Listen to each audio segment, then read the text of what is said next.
계속해서 사사 기드온의 이야기를 나누고 있습니다.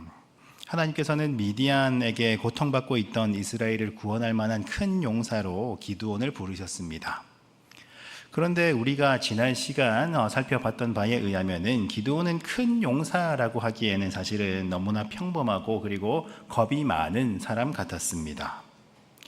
과거에 우리 조상들을 애굽에서 이끌어내신 하나님의 역사에 대해서 그렇게 들어서 잘 알고는 있습니다마는, 그러나 그게 오늘날 고통받고 있는 나에게 무슨 의미가 있느냐라는 마음으로 그렇게 살아가고 있었습니다.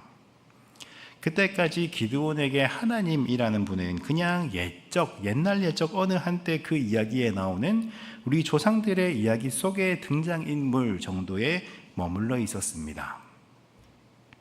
나와 이렇게 대화하고 계신 당신께서 정말로 만약에 하나님이시라면은 그 표징을 보여주십시오라고 기드온은 요청을 하였습니다. 그렇게 염소를 준비하고 그리고 가루를 가지고 무교병을 만들고 고기를 소쿠리에 담은 후에 국을 양푼에 담아서 다시 돌아온 기드온은 하나님의 말씀대로 바위 위에 고기와 무교병을 올려놓습니다. 그리고 그 위에 국을 부었습니다. 우리의 경험과 우리의 상식에 의하면 그 위에 국을 부어버리면은 국물에 젖어버리는 것, 고기와 무교병이 국물에 젖는 것이 너무나 당연해 보이는데, 그러나 하나님께서는 어떻게 받으셨는가 하면 바위에서 불이 나와서 고기와 무교병을 불살라 버리셨습니다. 그렇게 하나님께서는 기드온의 제물을 불로 받으심으로써 그렇게 기드온과 대화하던 그 존재는 바로 하나님이셨음을 그렇게 스스로 드러내 주셨습니다. 이렇게 기드온은 지금까지는 귀로만 들었던 그 하나님에 대해서 이제는 하나님과의 만남의 시간들이 있었던 거예요. 하나님 앞에 선 자들은 사실은 누구나 스스로가 죄인이라는 것을 발견하게 됩니다. 기드온도 그러했었지요.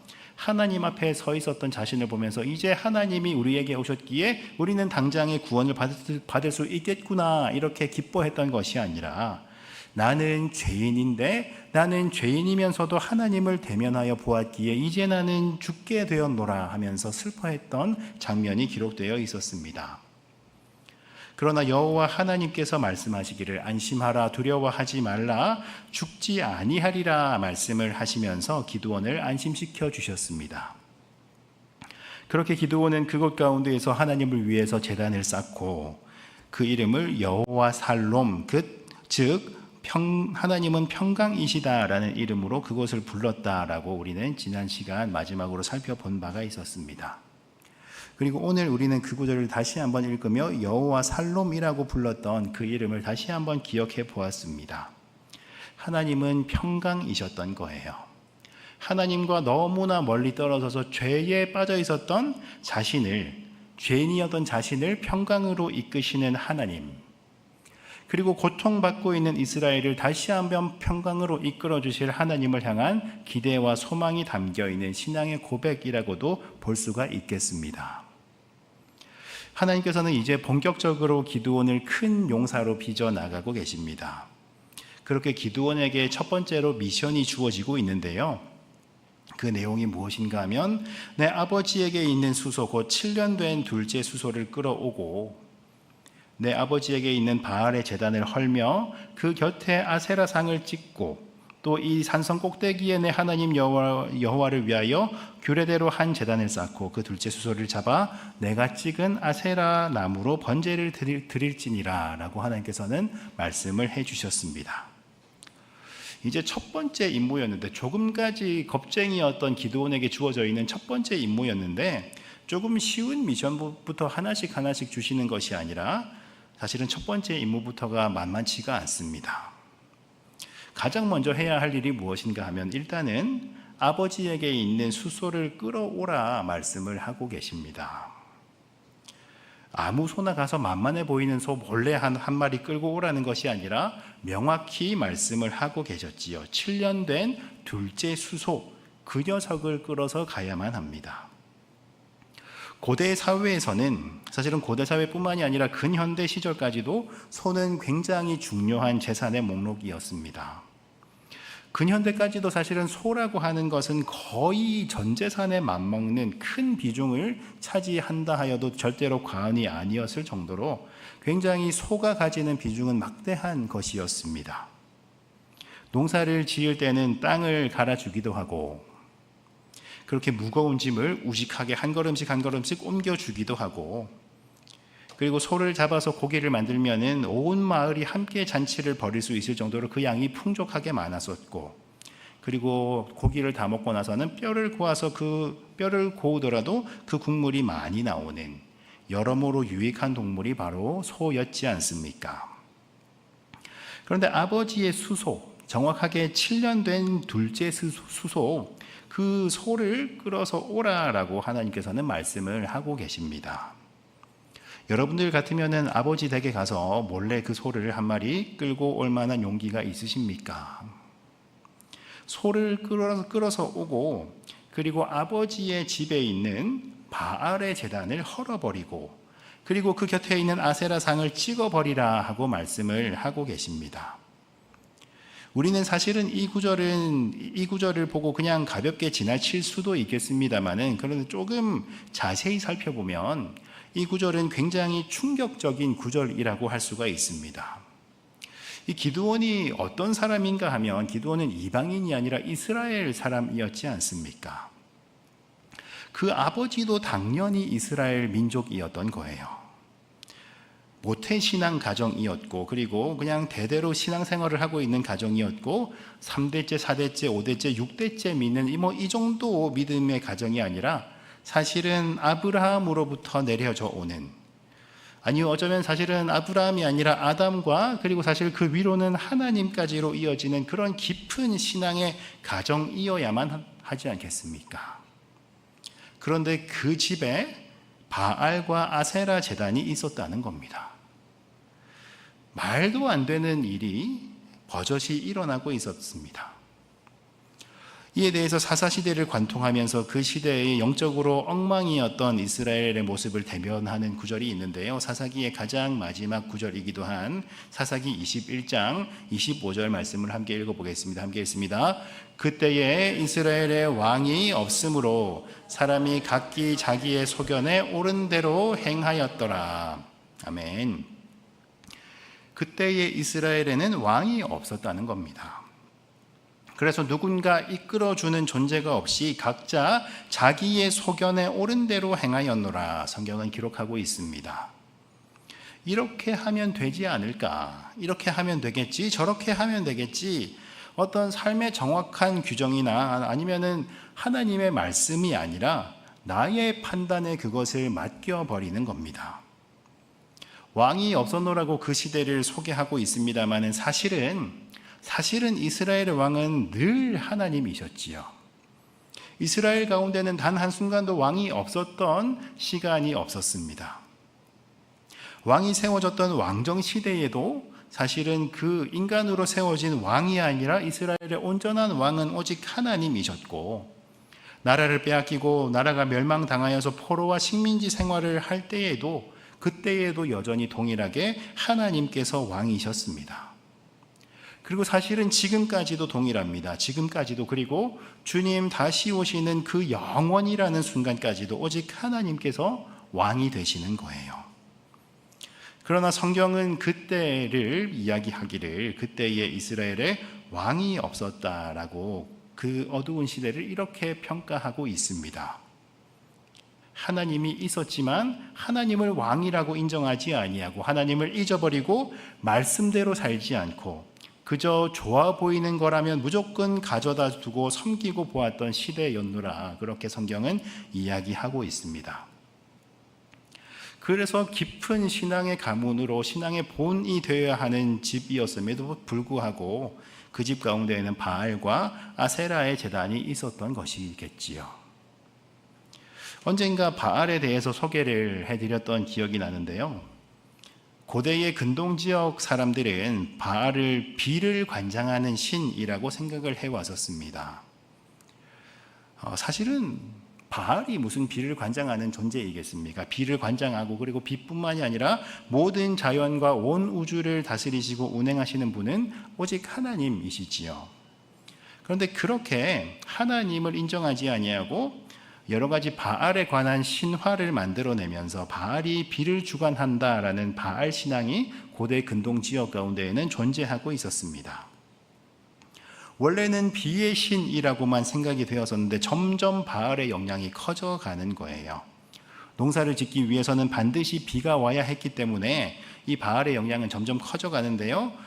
그렇게 나중에는 농사의 신이라고까지 생각이 되기도 하고, 그리고 농사가 잘 되어야지만 풍요로워지기 때문에 풍요의 신, 그리고 번영의 신이라고 바알이 추앙받기도 합니다. 비가 오지 않는 건기가 되면 바알이 잠을 자는 시기라고 생각을 하여서 그렇게 건기가 되면 바알을 깨워내기 위해서 여러 가지 엽기적인 행위들이 많이 일어나기도 했었습니다. 빗방울처럼 무언가가 물이 떨어져서 땅을 적시면 그러면은 바알이 비가 오는 것으로 생각하여서 깊은 잠에서 깨어나지는 않을까라고 하는 마음에 물을 구할 방도가 없으니까 사람의 몸에서 최대한 물을 꺼내려고 합니다. 그렇게 땀방울이나 핏방울을 내기도 하는 장면이 엘리야와 바알 선지자들이 대결하는 갈멜산 전투 장면 가운데 등장하기도 하지요. 그리고 아세라라고 하는 이 신은 여신입니다. 아세라는 땅의 여신이라고 여겨지기도 하고, 그리고 나무의 여신, 그리고 바다의 여신 등등으로 여겨지기도 합니다. 여신이다 보니까 사실은 모든 신들의 어머니라고 여겨지기도 했었습니다. 고대 근동 지역 가운데는 각자의 부족이 섬기고 있는 수많은 신들이 있었고, 그리고 그 신들을 섬기는 부족들이 있었는데 자기들이 섬기고 있는 신의 배우자를 아세라라고 생각을 했었습니다. 바알의 영향이 큰 곳 가운데서는 바알의 아내가 아세라라고 생각을 했던 겁니다. 그렇게 아세라를 모든 신들의 어머니라고 여겨왔었기 때문에 또한 아세라는 다산의 여신이라고 여겨지기도 했었습니다. 고대 사회에서는 인구가 곧 노동력이고 그리고 국력이었기 때문에 마찬가지로 아세라는 풍요의 신이라고 바알과 함께 생각이 되기도 했었습니다. 나무에는 열매가 많이 맺히지 않습니까? 그래서 아세라를 나무의 여신이라고 여겨왔기도 했었는데, 그래서 주로 아세라는 돌로 조각하는 것이 아니라 나무를 깎아서 목상으로 만드는 경우들이 대부분이었습니다. 그렇게 처음에 시작은 바알은 비의 신이었고, 그리고 아세라는 대지의 신, 이렇게 나무의 신이라고 여겨졌었습니다만, 결국에는 바알도 풍요의 신이라는 자리까지 올라오고, 그리고 고대 근동 가운데에서 아세라도 마찬가지로 풍요의 신이라고 여겨왔었던 거예요. 아세라는 모든 신의 배우자라고 여겨왔었기 때문에 그렇게 바알 제단 옆에 아세라 상이 있었던 모습은 어쩌면은 자연스러운 일이었을지도 모르겠습니다. 아세라는 다산의 신이었기 때문에 그렇게 음란하고 그리고 엽기적인 성행위가 그 앞에서 자행되는 경우들이 또한 너무나 많이 있었습니다. 그렇게 하다 보면은 또한 마찬가지로 사람의 몸에서 물이 한 방울이라도 더 떨어질까 싶어서 바알과 아세라 앞은 늘 피와 땀과 그리고 여러 가지 인간의 몸에서 나오는 여러 가지 물로 인해서 늘 엉망이었던 거예요. 하나님께서 기뻐하지 아니하시고, 그리고 하나님께서 분노하고 진노하실 만한, 경악하실 만한 일들이 너무나 자주 일어나곤 했었던 것이 바로 바알의 제단과 아세라상 앞이었습니다. 그래서 하나님께서는 말씀하시기를 바알의 제단을 헐어버리고 그 곁에 있는 아세라상을 찍어버리고, 그리고 산 위에 하나님의 방법으로 하나님의 제단을 쌓고, 그리고 그 소를 번제로 드리라 하는 것이 바로 하나님께서 주셨던 첫 번째 미션이었던 것이지요. 찍어버린 아세라 목상을 목재로 삼아서 거기에 불을 붙여서 소를 번제로 올려드려라 라고 하나님께서는 말씀을 하고 계셨습니다. 하나님께서 말씀하셨다면 당연히 그것을 행해야 하는 것이 정답이지요.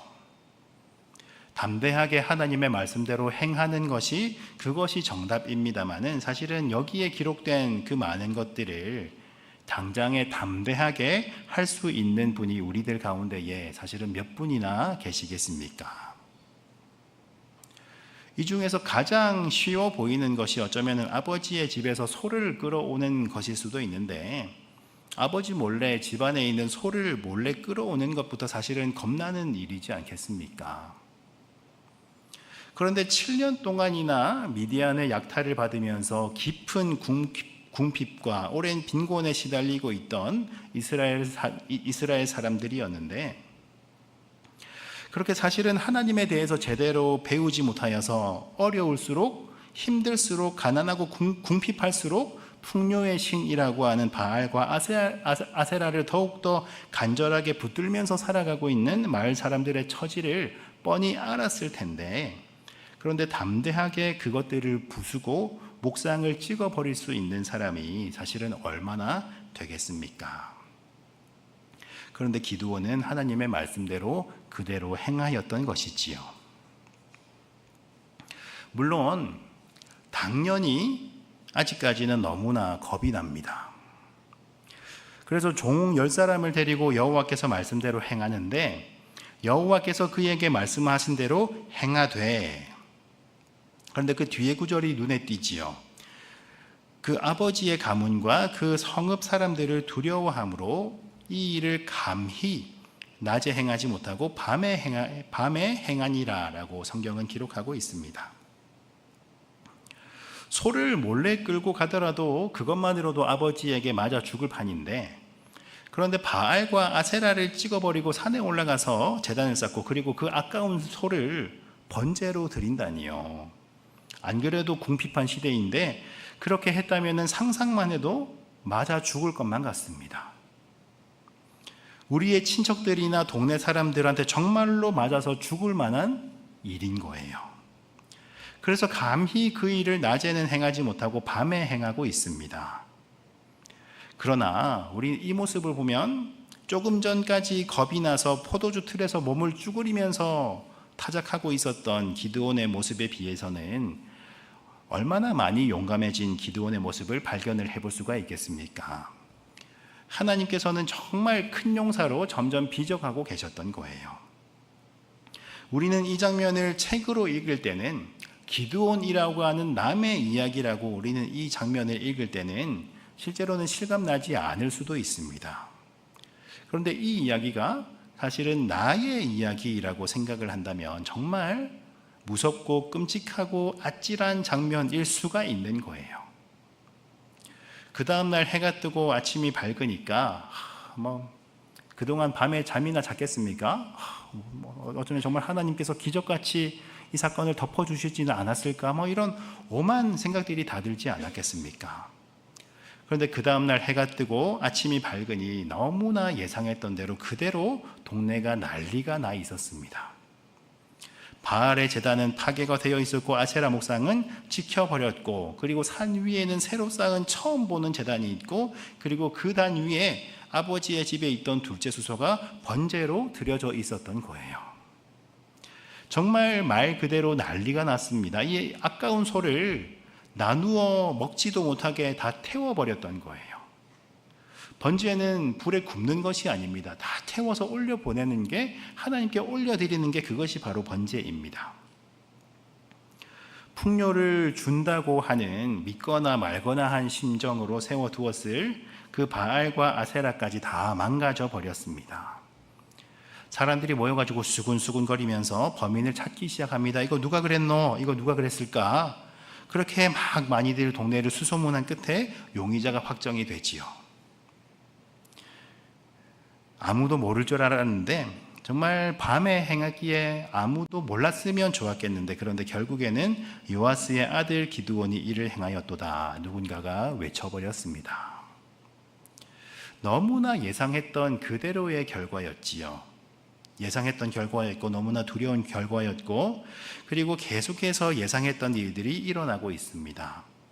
당장에 아버지 요아스의 집으로 사람들이 몰려와서는 기드온을 끌어내라고 소리를 칩니다. 당연히 그가 죽으리라 라고 화가 잔뜩 나 있었습니다. 이렇게 화가 나서 소리를 지르고 있는 사람들이 다 어떤 사람들인가 하면 이방인들이 아니라 이스라엘 백성들이었겠지요. 그들이 하나님께서 약속해 주셨던 그 약속의 땅에서 바알과 아세라 우상을 파괴했다고 해서 기드온을 죽이려고 하는 것입니다. 그렇게 신앙을 가르치지 못하고 그것이 제대로 이어지지 못하면은 이렇게 끔찍하고 어처구니 없는 일이 일어나 버리는 것이겠지요.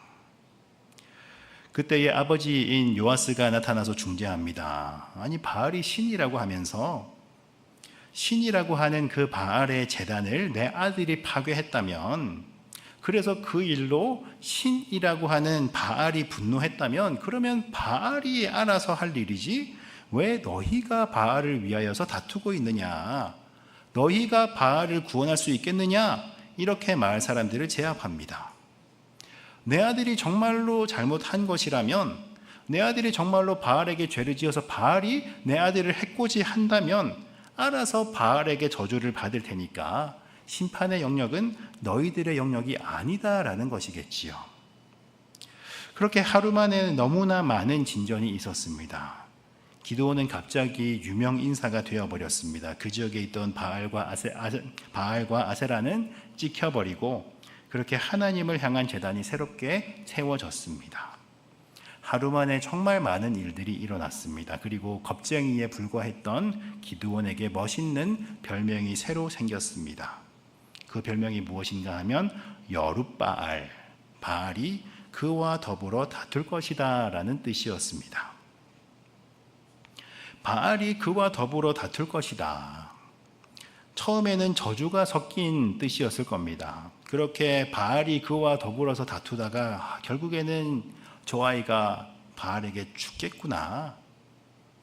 그러나 정말로 기드온은 점점 여룻바알처럼, 그의 별명처럼 그렇게 되어갑니다.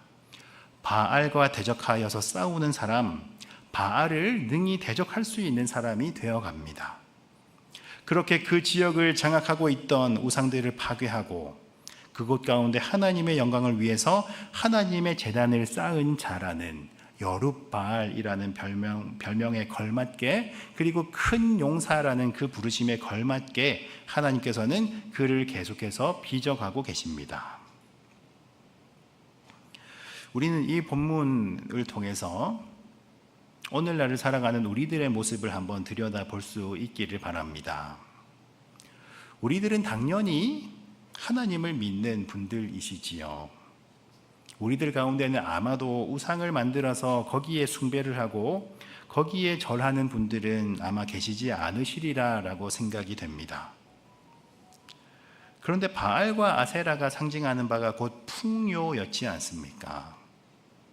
우리는 바알의 형상을 만들고 그리고 나무를 깎아서 아세라를 조각해서 거기에다가 절을 하지는 않겠지만, 그러나 우리들의 마음 가운데에 하나님보다 풍요를 향한 마음이 더 크게 채워져 있다면, 그렇다면 우리는 바알의 제단과 아세라의 상을 집안에 두었던 요아스의 모습과 전혀 다를 바가 없을지도 모르겠습니다.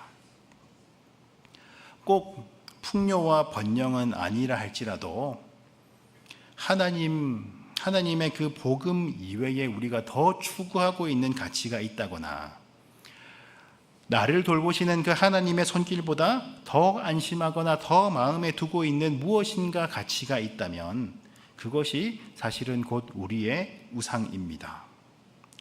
깎아서 무엇인가 형상을 본뜨고 있는 그 조각만이 우상이 아닙니다.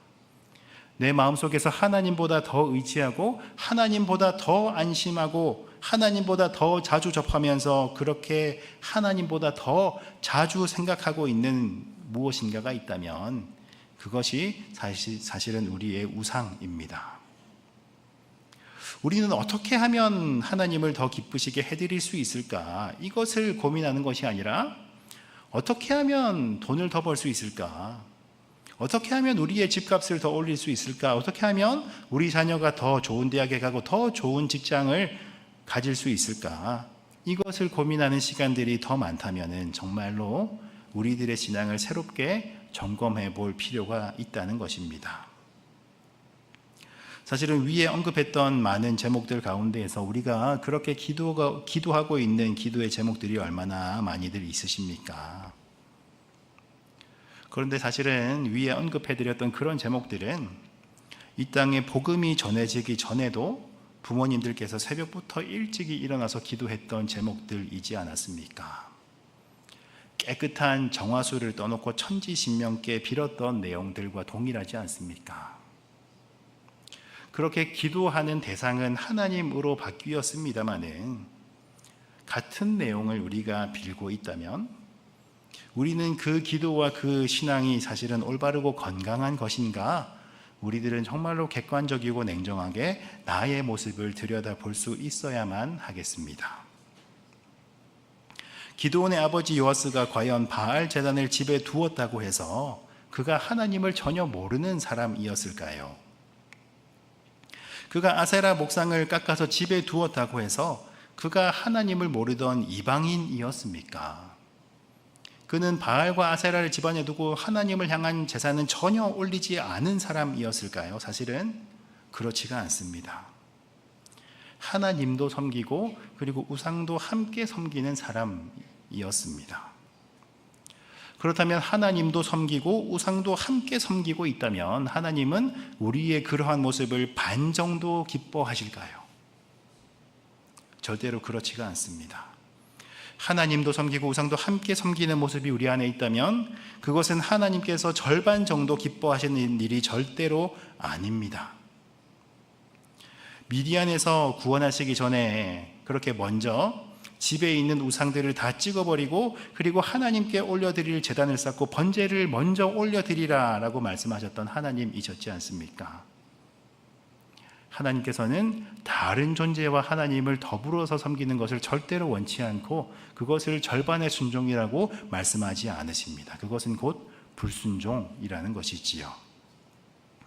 우리는 이러한 말씀을 통해서 우리들의 모습을 들여다보실 때에 나에게는 찍어버려야 할 모습들이 있지는 않은가?